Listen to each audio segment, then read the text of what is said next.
sebenarnya disuruh apakah wisatawan disuruh cukup banyak gitu, Pak?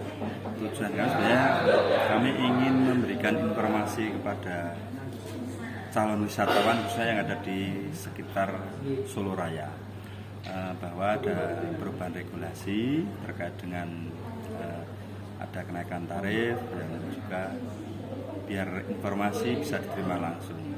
Kenapa kami milih Solo Raya? Karena memang dari sisi kunjungan data kami memang Solo Raya cukup banyak, cukup besar dibanding dengan daerah lain, sehingga kami memilih Solo Raya ini sebagai tempat kami memberikan informasi. Pak, kembali ke regulasi, kenapa ada beberapa pantai yang tarifnya retribusi cukup harus naik cukup tinggi, karena kan wisatawan untuk pariwisata di Gunung Kidul pada tahun-tahun belakang ini kan juga tidak rame-rame amat gitu, Pak. Iya, betul.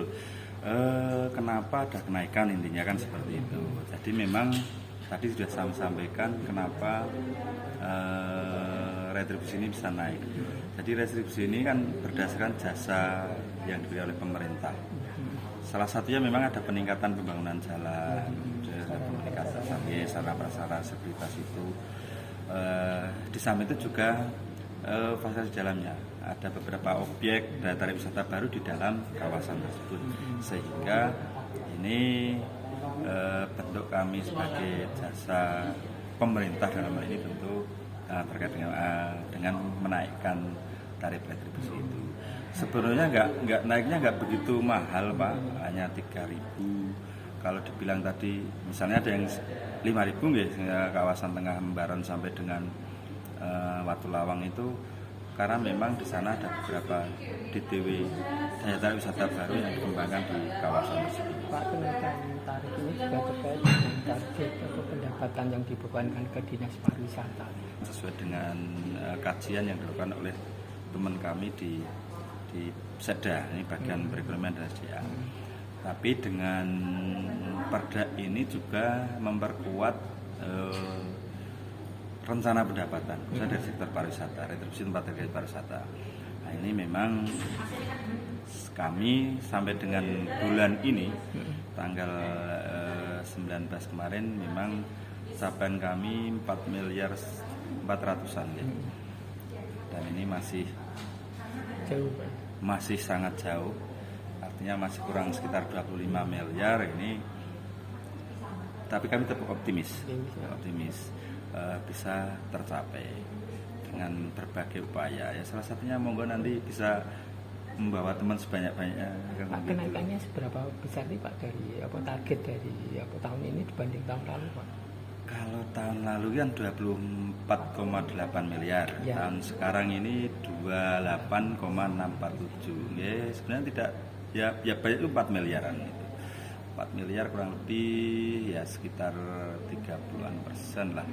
Pak, tadi ada salah satu peserta, Pak Pri dari Asita itu berharap dengan kenaikan tarif objek wisata itu ada peningkatan fasilitas sarana dan prasarana kayak apakah itu toilet, yaitu tempat-tempat yang fasilitas umum yang lain. Sementara tadi ada penjelasan dari diskusi tadi bahwa anggaran untuk dinas pariwisata itu sangat kecil, bahkan dari 11 miliar itu hanya yang sing iso dicake good 1 miliar. Itu gimana, Pak?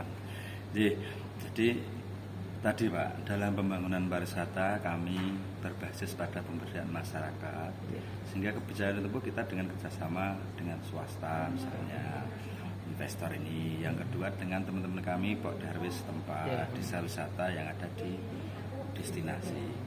Jadi meskipun ya kami secara prioritas tetap kami menganggarkan untuk perbaikan ataupun pemeliharaan fasilitas umum yang ada di kawasan destinasi pariwisata.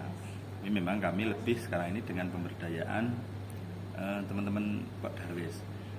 Makanya nun sewu, kadang-kadang toiletnya milik teman kami yang ada di Purda lebih bagus, lebih banyak, lebih bersih ditimbang milik pemerintah, milik Pemda. Ini memang kenyataan seperti itu memang akhirnya, karena mereka bisa ngobani secara bagus, sementara kita hanya mungut rasong ngopeni.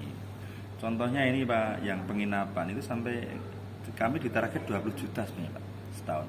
Itu nggak nutup Pak, karena memang gimana mau masuk sudah kalah dengan yang lain secara informasi. Fasilitas kami itu spray mungkin setahun ganti 2 kali. Sementara kalau swasta itu tiap hari, hampir tiap hari 2 hari ya ganti. Itu belum yang fasilitas yang lain. Jadi memang kendala bagi kami Pak, bagaimana kadang-kadang target yang tinggi itu menurut kami tidak diikuti dengan fasilitas yang ada di destinasi. Betul yang disampaikan Pak Pri tadi, mestinya kan dengan adanya kenaikan tarif itu ada yang berbeda dengan kami. Yang kami dapatkan sebelum naik, ya bedanya kalau kami dari fasilitas jalan itu tadi Pak, fasilitas jalan itu. Terus yang kedua, ada beberapa daya tarik wisata baru di dalam kawasan tersebut. Misalnya dulu kan belum ada di Watu Gube tadi, Parangtritis itu kan belum ada obelik, sekarang udah tambah obelik. Tadi terutama di wisata Gunung dalam peningkatan penentuan tarif retribusi itu digebyah uya atau melalui kajian. Oh ini ramai tingkatke, iki rada sepi, tidak begitu dinaikkan itu. Apakah digebyah uya sama rata podo atau lewat kajian? Itu melalui kajian Pak. Dan makanya tadi kan dari 17 kawasan 1 menjadi menurun, 6 kawasan naik, terus 11 itu aja tetap. Karena menurut hasil kajian tersebut ya hasilnya memang 1 di sisi wisatawannya, 2 di seperti itu. Jadi karena tidak semua sama mendapatkan dalannya apik, terus juga tidak ada penambahan misalnya daya tarik wisata baru gitu ya. Tidak mengalami kenaikan di tarifnya itu. Makanya salah satu tadi Jumbok ya Pak, dari 5.000 menjadi 8.000. Karena di sana juga tambah sekarang ada Blue Jumbok Jumbok Blue Ocean itu, sehingga ini menambah daya tarik wisata baru. Terus jalannya juga sekarang JJLS yang dulu jalan sempit, JJLS dan sebagainya itu diperlebar. Meskipun bicara lebih rigid misalnya, iyo toiletnya sih kalau ngono, misalnya ya memang tidak bisa kami bangun secara bersamaan. Matur nuwun sangat Pak. Saya Pak, matur sangat.